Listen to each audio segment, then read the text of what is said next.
Bonjour. Aujourd'hui, on vous raconte l'histoire de David. Et David, c'était un jeune berger au départ, qui vivait dans la banlieue de Jérusalem, à Bethléem. Voilà, il a été choisi par Dieu, et c'est le prophète Samuel qui est venu lui annoncer en lui versant de l'huile sur la tête. Ouais, sûrement de l'huile essentielle aux extraits de kérastase, idéal pour fortifier le cuir chevelu. Kérastase. Non? Bon, bref, David s'est fait connaître en tuant l'énorme Goliath, et c'est devenu un héros en Israël. Ah ouais, et tout le monde venait lui demander des autographes. Il était tellement populaire qu'un jour il est même devenu roi. Et pendant 40 ans, hein. Bon, David n'a pas toujours été un roi exemplaire, mais ce qui est important, c'est qu'il est toujours revenu vers Dieu. Un jour, depuis son palais, il a vu la tente où reposait la présence de Dieu et il s'est dit « Ah, une tente, c'est pas terrible, il faudrait que j'aille chez Casto, il y a des cabanes de jardin en kit qui sont soldées, je crois. » Non, c'est pas ça? Je crois pas, non. Mais bon, en fait, l'histoire, c'est que Dieu s'est dit que ce serait plutôt Salomon, le fils de David, qui se chargerait du temple. Alors il a envoyé un message à David, par l'intermédiaire de Nathan.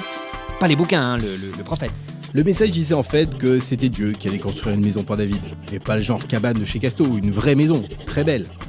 Dieu allait lui donner un héritage et une descendance. Ouais, oui, donc c'est pas vraiment une maison, en fait. Hein. Ouais, mais c'est pas ça l'important. L'important, c'est que David n'imaginait pas ce que Dieu envisageait pour lui. Il lui a pourtant fait confiance et il s'est laissé guider par lui.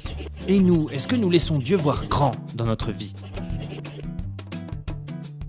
Mais bien sûr que si, le combat contre Goliath, c'est dans Prince d'Égypte. Mais non, le prince d'Égypte, c'est Moïse. Ah oui, c'est Moïse, oui.